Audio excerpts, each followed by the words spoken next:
Ողջույն սիրելի ժողովուրդ, պարզապես չեմ կարողանում լռել։ Մի ձայնագրություն տեսա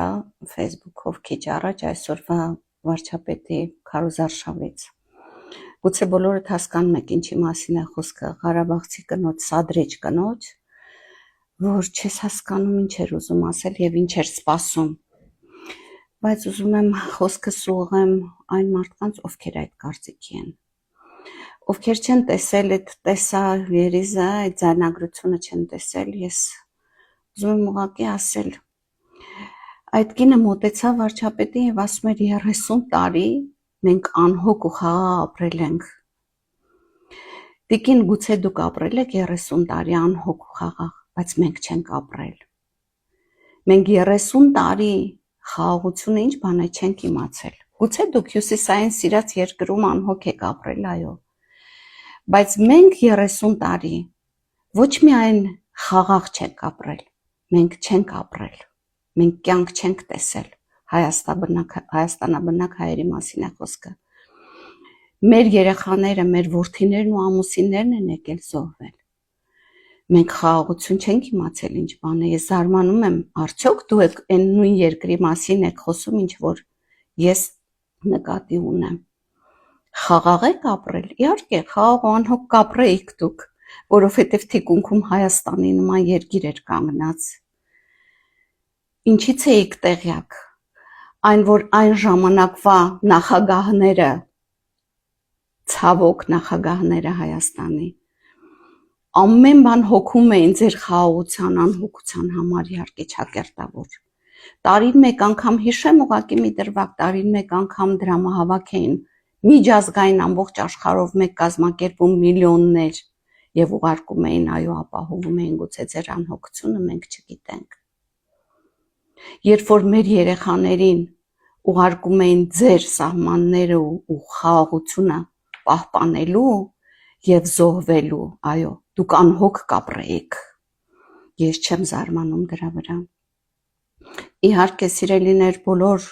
մեր Ղարաբաղի քույր եւ եղբայրներին սա չի վերաբերում, որովհետեւ կան բավականին խոհեմ հասկացող Ղարաբաղի բնակիչներ, բայց իհարկե շատ ափսոսանքով եմ ասում, բայց հետեւյալ կարծիքը ու միտքը շատերն են արտահայտում, առանց մտածելու, առանց հասկանալու, թե ինչ են ասում, թե պատվեր են գուցե կատարում, գուցե սա դրանքի պատվեր ուներ տվյալ անձնավորությունը, այսօր ես չգիտեմ, բայց այս թեման, քանի որ բազմիցս կրկնվում է, ես ուզում եմ ձեզ ասեմ, այդ ում վարչապետի հետ է տիկին այդ տոնով դու խոսում։ Հայաստանի Հանրապետության բնակիչների մեծամասնության ընտրությունով կատարված եւ նշանակված վարչապետի, ով է ձեզ թույլ տվել այդ տոնայնությամբ խոսեք։ Ընդհատում եք վարչապետին, թե թող ես պիտի խոսեմ, ով ես դու տիկին։ 30 տարի անհոգ ապրած տիկին, որ ձեր անհոգության համար մենք ամբողջ կյանքով բարեկեցությամբ եւ ամեն բանով են գին վճարել, հա։ Ես ուզում եմ շատերը սա լսեն, շատերը իմանան։ Իմ սիրելի Ղարաբաղաբնակ իհարկե նախկին։ Այդ Ղարաբաղը ոչ թե մենք, այդ Ղարաբաղի ճակատագիրը 94 թվականին վճարվեց, երբ որ ստորագրվեց այն փաստաթղթի տակ, որ պետքա վերադարձվի հողերը։ Եվ այն ժամանակվանից, երբ որ ձեր շատ սիրելի Ռոբերտ Քոչարյանը բանակցություններից հանեց Ղարաբաղ երկիրը, որպեսզի այդ խնդիրը փաթաթի պարզապես Հայաստանի վզով, այդ ժամանակ վճարվեց ձեր ճակատագիրը։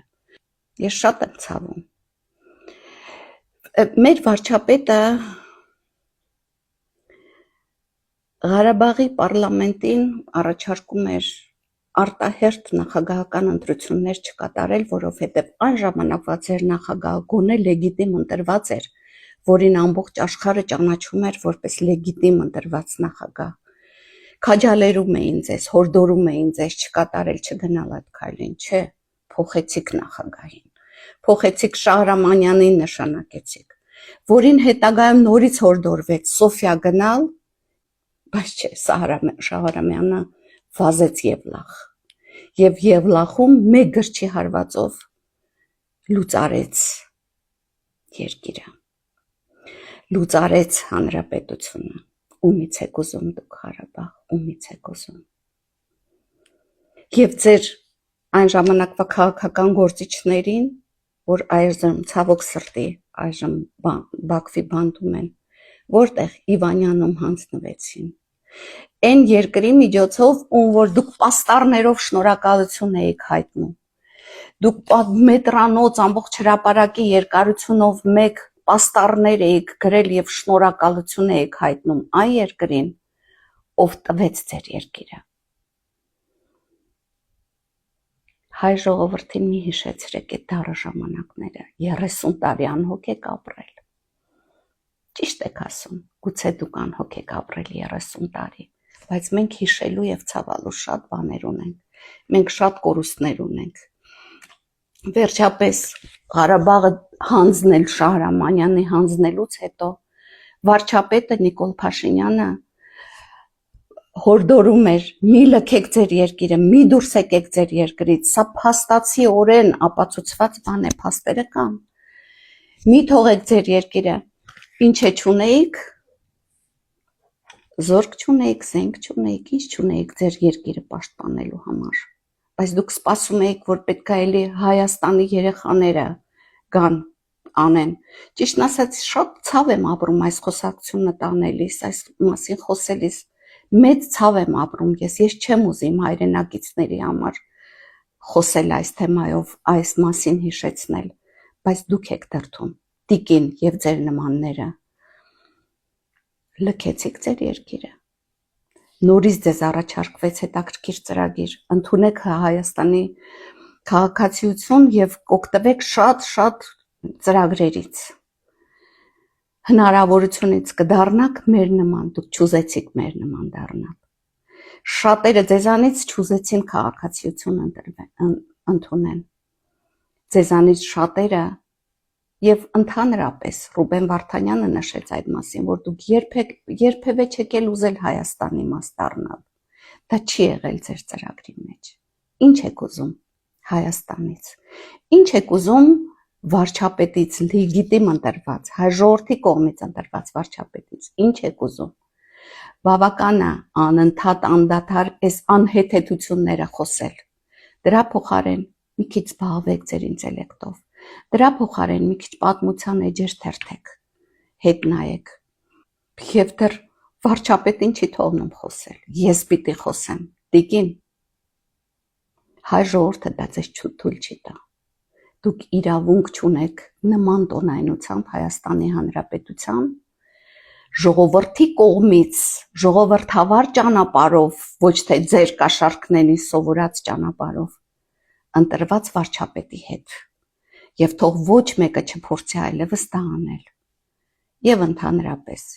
եկեք խաղաղության մեջ ապրենք միասին։ Եվ խնդրում եմ իմ բաժանորդներին, ես այդ ձայնագրությունը չգտա այլևս։ Ես շատ կուզեմ, եթե դուք ունեք որևիցե մեկը այն ձայնագրությունը, որի մասին ես խոսում եմ, ինձ մեսենջերով ուղարկեք, ես այդ կնոջ նկարը մեծացրած ուզում եմ տեղադրեմ, որ սադրիչները հասկանան, որ շատ փոքրաքանակ են իրենք, իսկ հիմնականում հայ ժողովուրդը գիտի ում հետևից է քայլում, եւ այդ որոշումը հունիսի 7-ին կկայացնի եւ բոլորը կտեսնեն դա։ Սիրում եմ բոլորիդ, հայ ժողովուրդս, բոլորիդ, անկախ նրանից,